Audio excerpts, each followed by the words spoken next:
주님께서 여러분과 함께 마르코가 전한 거룩한 복음입니다.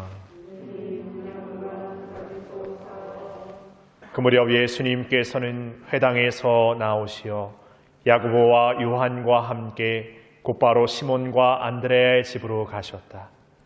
그때 시몬의 장모가 열병으로 누워 있어서 사람들이 곧바로 예수님께 그 부인의 사정을 이야기하였다. 예수님께서 그 부인에게 다가가시어 손을 잡아 일으키시니 열이 가셨다. 그러자 부인은 그들의 시중을 들었다. 저녁이 되고 해가 지자 사람들이 병든 이들과 마귀 들린 이들을 모두 예수님께 데려왔다. 온 고을 사람들이 문 앞에 모여들었다. 예수님께서는 갖가지 질병을 앓는 많은 사람을 고쳐주시고 많은 마귀를 쫓아내셨다. 그러면서 마귀들이 말하는 것을 허락하지 않으셨다. 그들이 당신을 알고 있었기 때문이다. 다음 날 새벽 아직 캄캄할 때 예수님께서는 일어나 외딴 곳으로 나가시어 그곳에서 기도하셨다. 시몬과 그 일행이 예수님을 찾아 나섰다가 그분을 만나자 모두 스승님을 찾고 있습니다 하고 말하였다. 예수님께서 그들에게 말씀하셨다. 다른 이웃 고을들을 찾아가자. 그곳에도 내가 복음을 선포해야 한다. 사실 나는 그 일을 하려고 떠나온 것이다. 그러고 나서 예수님께서는 온 갈릴레아를 다니시며 회당에서 복음을 선포하시고 마귀들을 쫓아내셨다.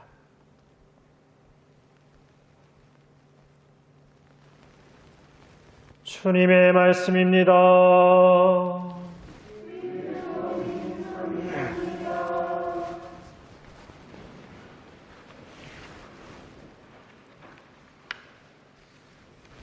참 예수님, 하루 잘 보내셨습니까? 오늘도 추웠죠?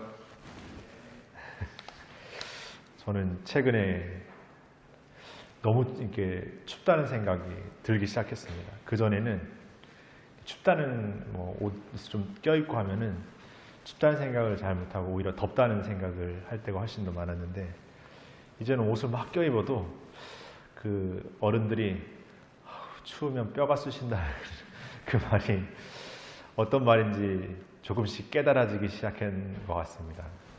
이런 말씀을 드린다는 게 좀 외람되긴 합니다만은 그래서 요즘에 너무 추우니까 뭔가 그런 생각도 들고 또 최근에는 막 목도 좀 아프고 약간 몸살기도 이게 감기인지 아닌지 모르게 막 있으니까 피곤하면 그냥 졸려서 피곤한 게 아니라 몸이 막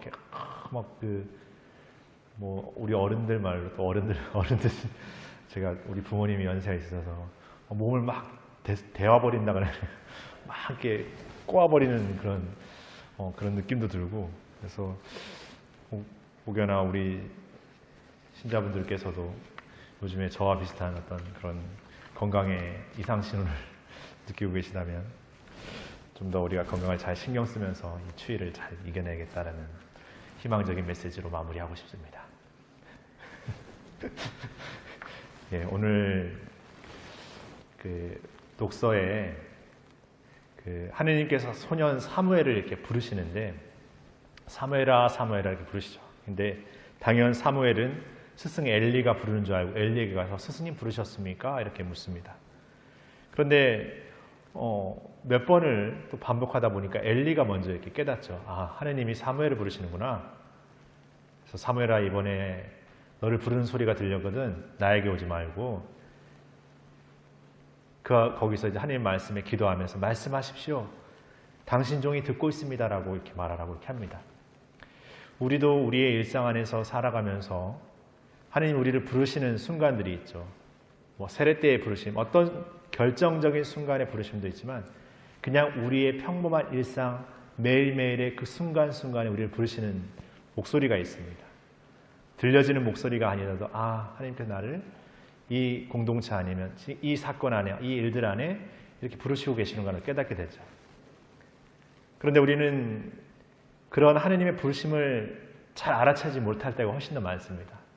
왜냐하면 거기에는 내 생각과 계획의 판단이 더 크게 자리 잡고 있기 때문에 그렇습니다. 어떤 의미에서 사무엘도 이 부르심은 늘 엘리가 스승님이 나를 부르실 거라는 어떤 당연한 생각에 이렇게 멈춰져 있는 거죠. 하나님이 나를 부르신다고 생각하지 못했던 거죠. 그러나 조금씩 깨달아가게 되는 것이죠. 아, 하나님이 나를 부르셨구나. 오늘 복음에 보면 예수님께서 병자들과 마귀 들린이들을 많이 고쳐주시고 나서 외딴 곳으로 나가서 새벽에 기도하고 계신 제자들이 찾아오죠.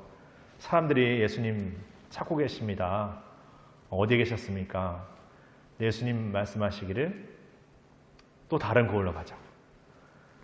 우리의 인간적인 생각이라면 뭔가 이제 예수님께 집중된 그 인기를 한 몸에 안으면서 뭔가 더 이렇게 베풀고 뭔가 더 보여줄 것 같지만 그분의 계획은 거기에 연연해지는 게 아니라 또 자기의 가야 될 어떤 주어진 사명을 이렇게 찾아가는 여정이죠. 예수님의 어떤 그 일상의 삶이 매 순간 어떤 그 순간에 벌어지는 그냥 환희나 어떤 그 일들에 도취되어지는 게 아니라 끊임없이 그 부르심에 따라서 살아가는 삶이죠.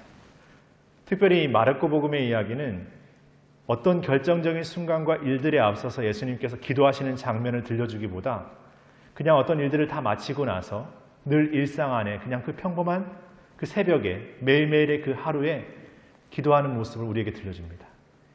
그러니까 기도가 어떤 일들을 이뤄내는 중요한 어떤 행위뿐만이 아니라 우리의 평범한 일상에 늘 갖고 살아가야 되는 삶의 모습이라는 것을 알려주는 것이죠. 그러니까 우리는 어떤 때에 기도합니까?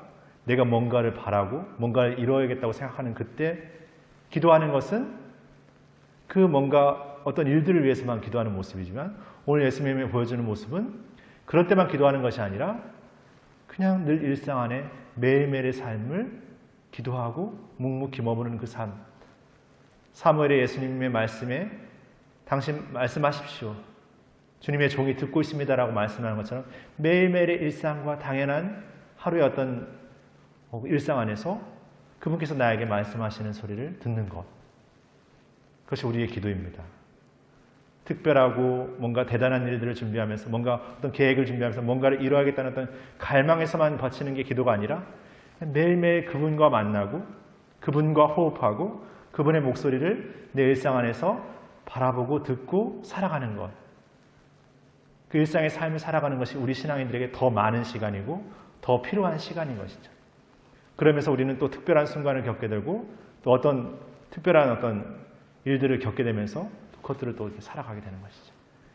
그래서 삶은 어떤 이벤트로만 이렇게 되어 있는 삶이 아니라 너무나 당연하고 반복되고 평범한 그 일상 안에서도 내가 하나님과의 관계 안에서 그분의 자녀다운 삶으로서 매일매일 묵묵히 살아가는 그 삶을 우리가 살아가는 것.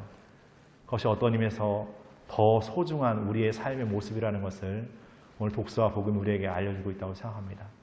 그래서 우리가 지금 무엇이 있어서 무엇이 이루어져서 무엇을 준비해서가 아니라 그냥 매일매일을 하나님과 나의 관계 안에서 충실하고 묵묵히 살아가는 그런 여정이 됐으면 좋겠습니다. 잠시 묵상하시겠습니다.